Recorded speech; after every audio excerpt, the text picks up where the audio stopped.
je m'efforce de vous donner de l'anglais qui soit le plus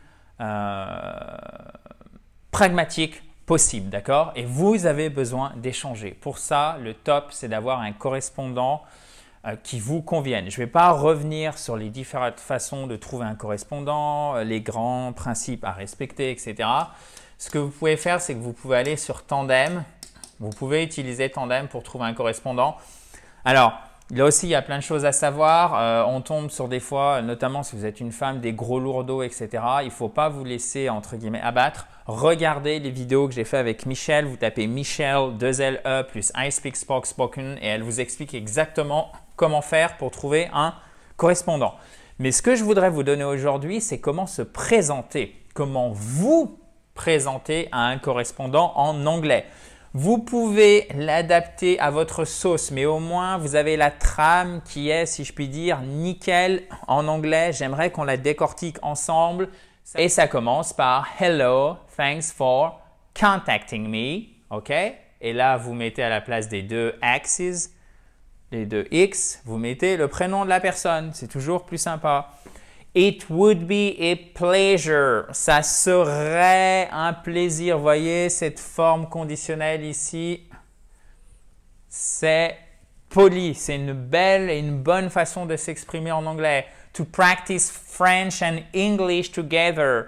De faire du français et de l'anglais ensemble. Alors, vous pouvez dire to speak French and English together. Mais là, on est vraiment même plus large. On est dans le practice. Donc, de s'entraîner en français et en anglais.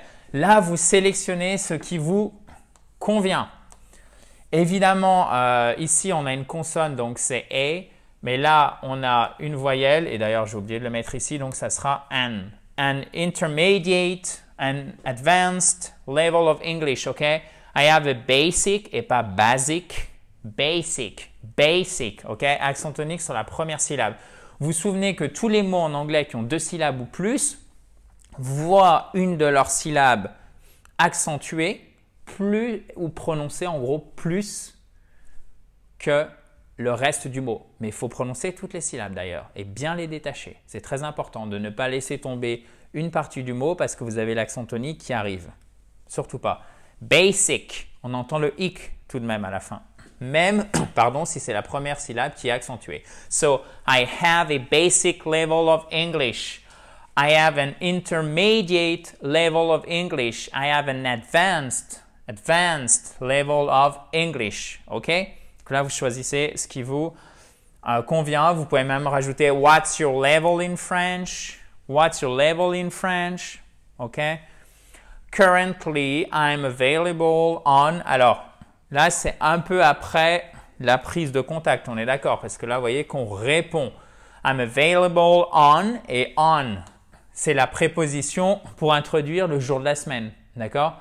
On Tuesday, on Sunday, at, et là, vous mettez bien l'heure et faites attention à ne pas faire des choses comme ceci, parce que ça, c'est francophone, c'est français.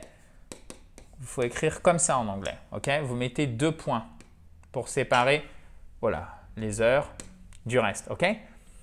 Paris time, heure de Paris. Et pas time of Paris, Paris time. OK, guys? Encore une fois, ça c'est votre trame et après vous la prenez, vous l'ajustez. We could talk for 40 minutes, 2 times 20 minutes. Donc là, il faut bien équilibrer votre temps, ça c'est super important. C'est pas innocent si je vous ai mis 40 minutes, je pense que c'est l'optimal.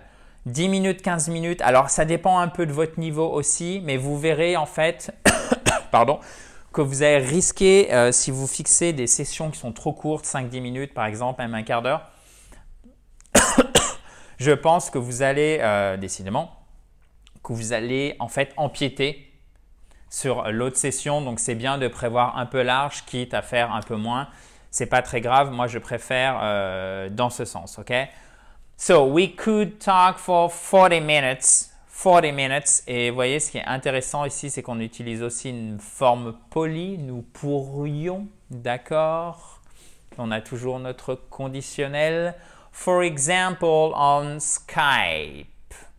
We could prepare we could prepare what and agree on a list of questions, topics in advance for each session. Ce que je vous recommande de faire.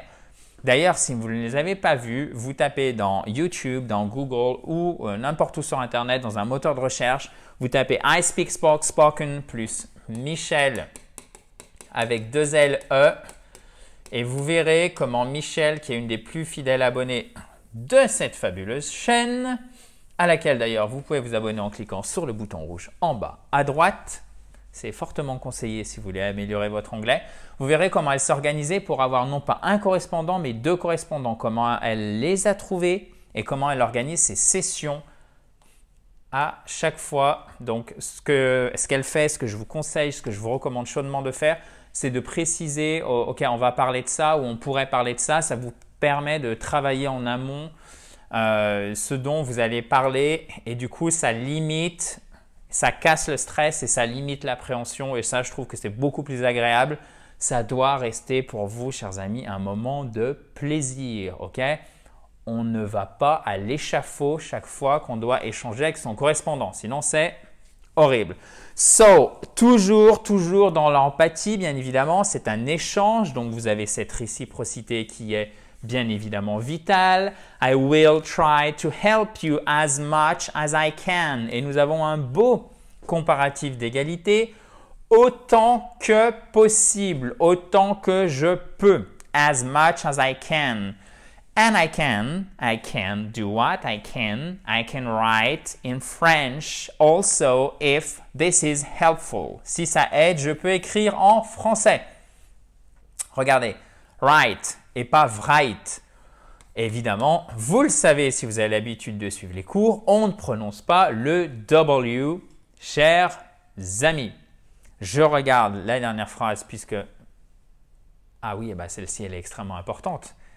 Attention, ne vous trompez pas.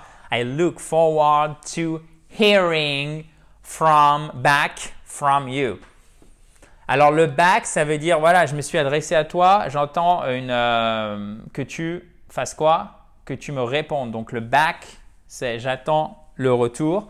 Vous pourriez dire, I look forward to hearing from you. Ça marche très bien, mais il ne faut jamais oublier le ing. Vous pourriez aussi dire, pour mettre un petit peu plus d'emphase, I'm looking forward. OK, I'm looking. Vous pourriez le mettre à la forme au présent progressif ou au présent simple. C'est vraiment comme vous voulez. Il y a une nuance entre les deux. Le présent progressif permet d'insister un peu plus sur le fait que vous attendez, oui, vraiment. I'm looking forward to hearing back from you. Or I look forward to hear from you. OK? To hearing. Oh my God. I look forward to hearing from you. J'étais occupé à enlever la préposition, du coup, j'ai loupé.